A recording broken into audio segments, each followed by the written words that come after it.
하나님 말씀 누가복음 3장 10절로 14절 제가 읽겠습니다. 무리가 물어 이르되 그러면 우리가 무엇을 하리이까?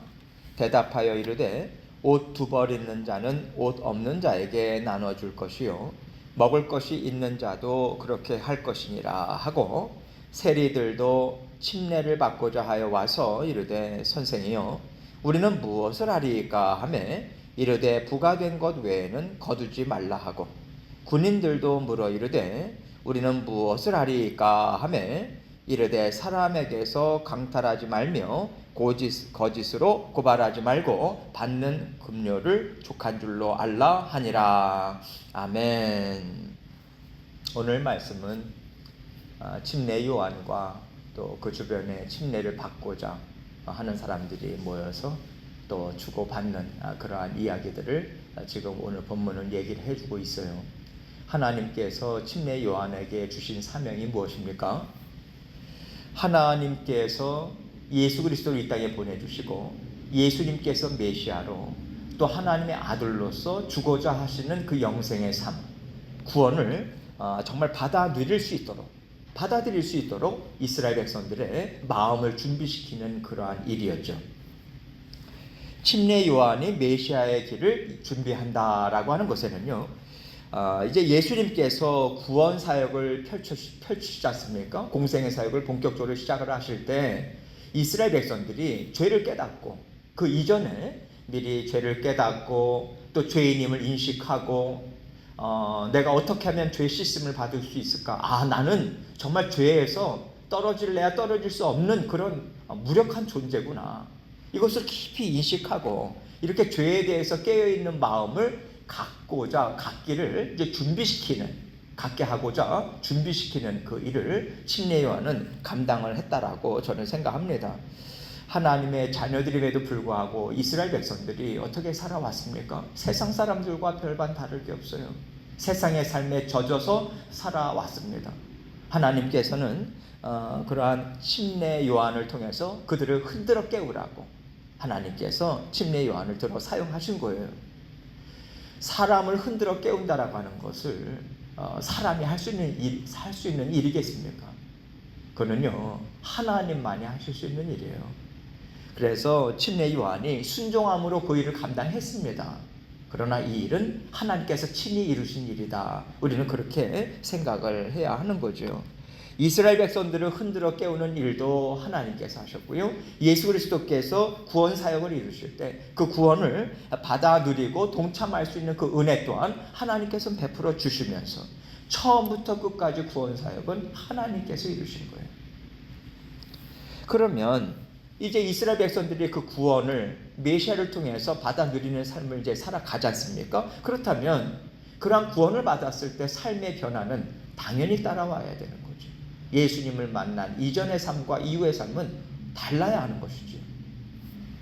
침례 요한이 그들에게 이야기할 때 이스라엘 백성들은요, 그 하나님이 주시는 예수 그리스도를 통해서 주시는 구원을 받아 누리는 데 있어서 가장 큰 문제가 무엇인지를 정확하게 간파했어요. 선민의식이에요. 아브라함의 자손이면 자동으로 구원을 받는다. 그래서 유대인들이 무엇까지 이야기를 했냐면 할례를 받은 사람이라면 어느 누구도 지옥을 가지 않는다. 이건 자동이라는 거예요.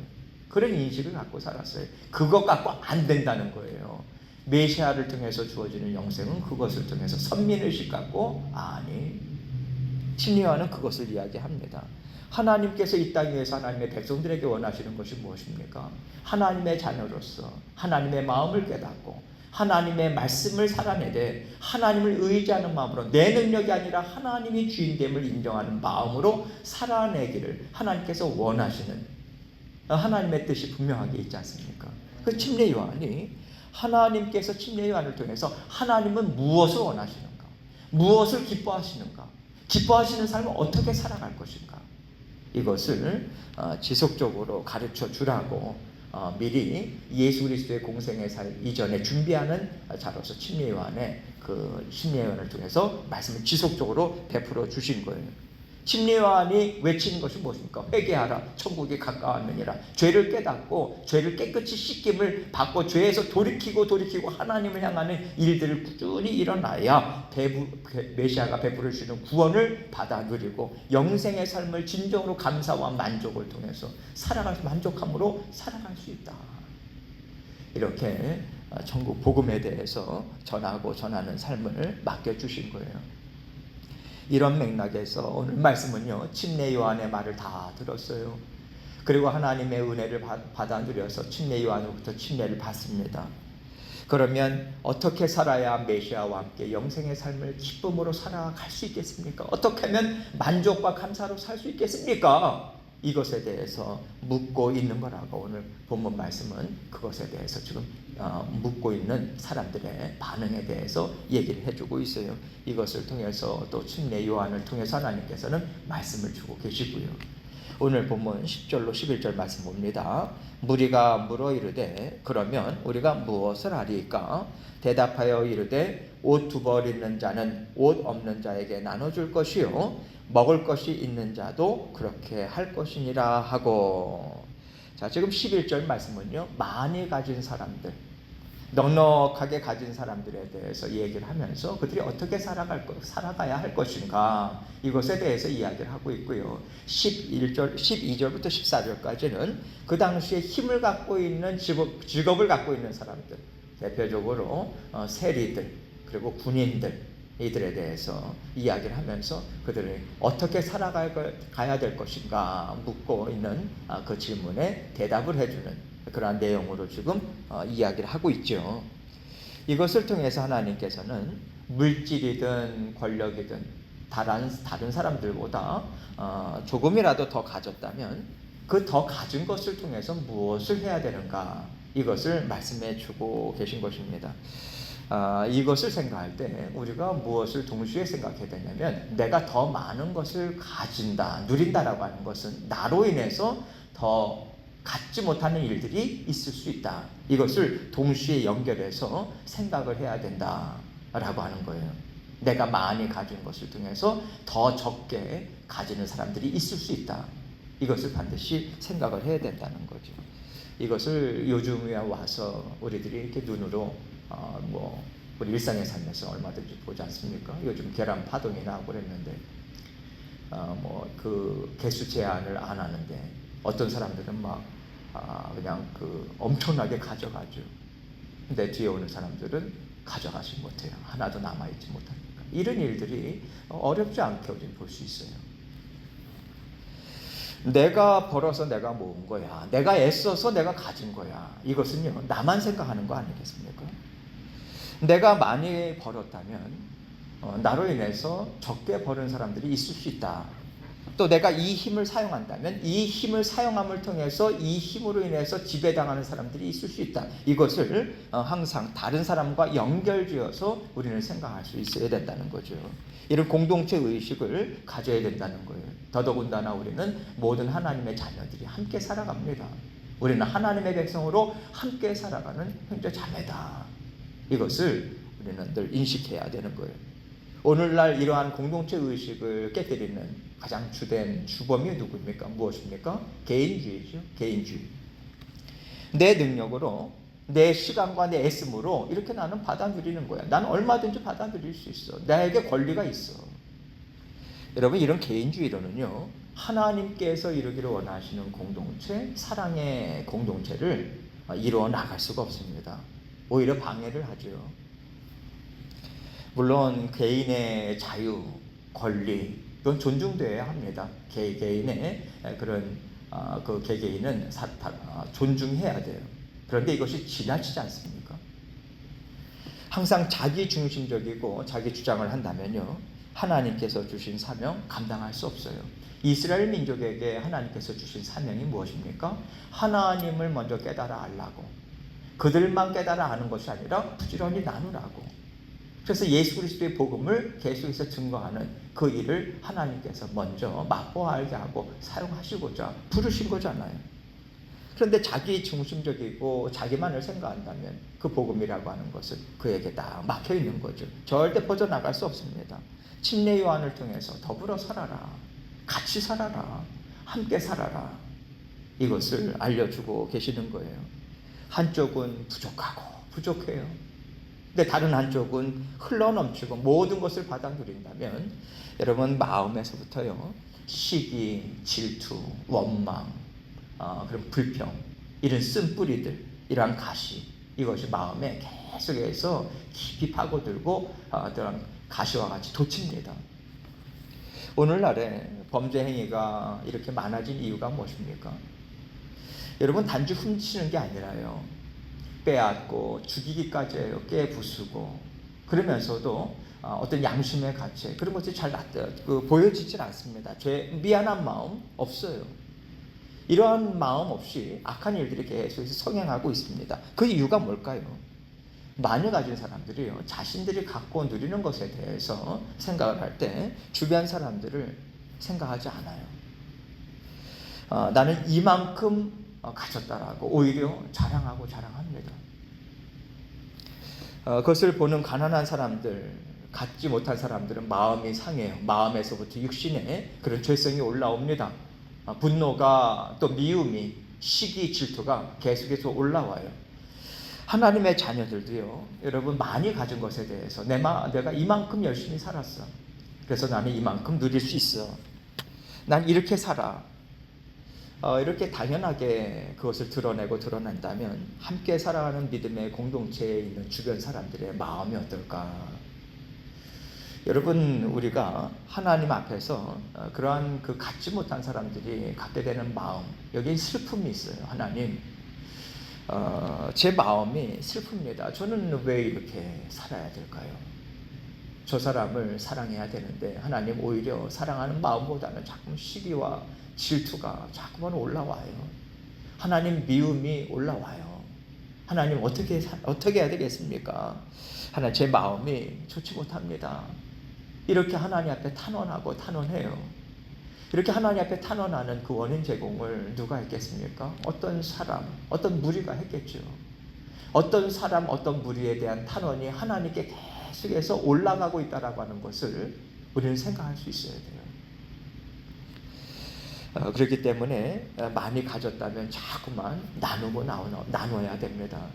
나누는 일이 십자가 보혈로 자기 자신이 이렇게 보호되는 일이고요. 그것을 통해서 많은 사람들의 마음을 계속 부드럽게 만드는 그런 일들을 또 하게 되는 거예요.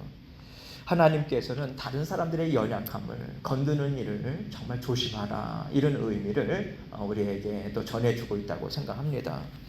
건드리지 않는 것으로 만족하지 말아야죠.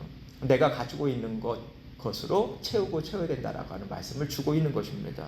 그래서 하나님 앞에 감사하는 마음이 주변에 있는 모든 형제 자매들 또한 감사의 마음이 흘러넘치고요. 그것을 통해서 하나님을 찬양할 수 있도록 많이 가진 자들이 애써야 된다. 하나님께서 많이 맡겨주신 이유가 무엇이겠습니까? 청지기 아닙니까? 그래서 믿음의 사람들이 붙잡아야 되는 것이 청지기 의식이잖아요. 나에게 나누라고 맡겨주신 것이다. 이런 차원에서 옷 2벌 있는 자는 옷 없는 자에게 나눠줄 것이요 먹을 것이 있는 자도 그렇게 할 것이니라, 이 말씀을 주고 있는 거예요. 특별히 예수님께서 침례 요한이 사역을 했던 팔레스틴 지역은 일교차가 상당히 심합니다. 그래서 좀 여유 있는 사람들은 추울 때, 일교차가 심하기 때문에 추울 때 속에 옷을 끼어 입어요. 그래서 여벌의 옷을 2-3벌을 항상 이제 가지고 다녔죠. 당시의 옷은 그렇게 싸질 않았습니다. 그래서 여유 있는 사람들은 그렇게 갖고 다녔는데 반면에 없는 사람들은 추위에 달달 떨 수밖에 없는 거예요. 그래서 겉옷을 저당 잡으면 해가 지기 전에 건네주라고 이야기했습니다. 생명이기 때문에.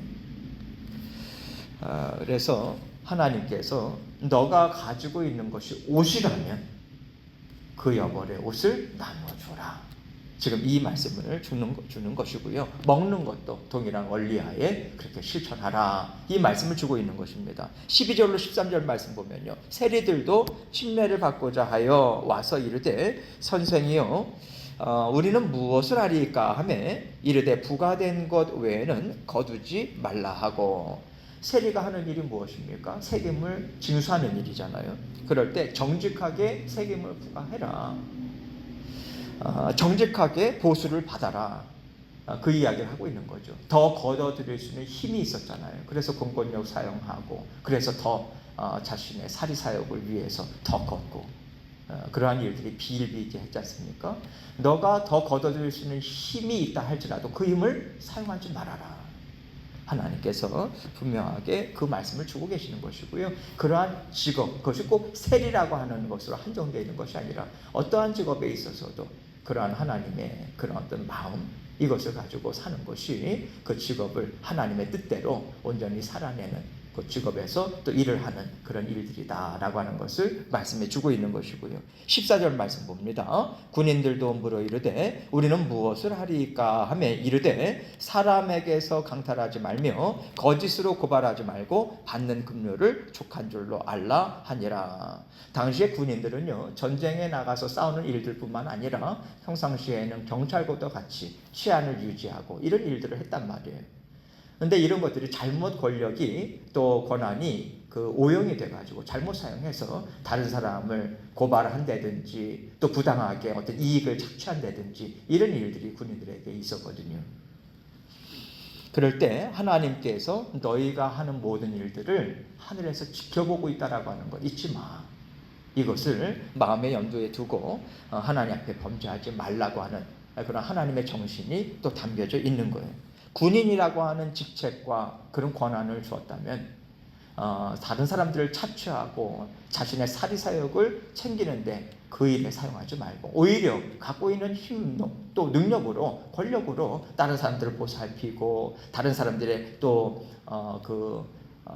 권리를 보호해주고 이러한 일들을 감당하고 그러한 쪽으로 사용하라고 하는 말씀인 거죠. 하나님께서 우리에게도, 오늘을 살아가는 우리에게도 같은 말씀을 주고 계십니다. 하나님께서 나에게 많은 것을 주셨는데 내가 어떻게 사용해야 될까? 이것을 생각할 때 멀리서 찾을 필요 없어요. 오늘 말씀도요, 일상의 삶 가운데 만나게 되는 사람들의 이야기가 지속적으로 나오고 있고 그들은 어떻게 살아야 되는가에 대한 말씀을 또 주고 있지 않습니까? 우리도 마찬가지죠. 일상의 삶에서 얼마든지 우리는 찾을 수 있어요. 오늘 내가 어떤 사람과 만납니다. 우리는 항상 만남을 갖죠. 만남을 가질 때 하나님께서 이 사람의 어떤 필요를 나에게 알려주고 계시는가, 그 필요를 보고자 하고 혹시 내가 나눌 수 있는 그의 그 필요를 채울 수 있는 것 중에 내가 가진 것이 있나, 이것을 한번 생각을 해봐야 되는 거죠. 믿음의 공동체와 함께 살아가는 형제 자매들을 생각할 때 공동체의 필요가 무엇일까? 이것을 우리가 생각하고 부지런히 살펴야 하는 것이죠. 그렇게 부지런히 살피고 또 그러한 필요가 보였을 때 채우는 일에 우리가 갖고 있는 것을 사용한다면 하나님께서 정말 하나님의 마음에 참 아름답고 합한 하나님의 자녀라고 하는 인정하심과 칭찬이 반드시 있다고 말씀드립니다. 하나님께서 우리에게 그 삶을 살라고 죄에 대해서도 깨닫게 해주시고요. 또 죄를 해결할 수 있는 능력도 우리에게 주신 거예요. 그 능력 하나님께서 우리에게 이미 주셨습니다. 그 능력 부지런히 사용하시고 하나님께서 주시는 은혜 가운데 하나님의 칭찬과 인정함을 또 받아 누리시는 우리의 삶이 되시는 저와 여러분 되시기를 주님의 이름으로 축원합니다. 함께 기도합니다. 기도하실 때 오늘 말씀 생각하시면서 하나님께서 나에게 이미 주신 것 나누라고 하시는 것이 무엇일까? 또 하나님께 여쭙고 또 하나님께 계속해서 기도 제목 가지고 주님 앞에 나아가도록 하겠습니다. 기도하시겠습니다.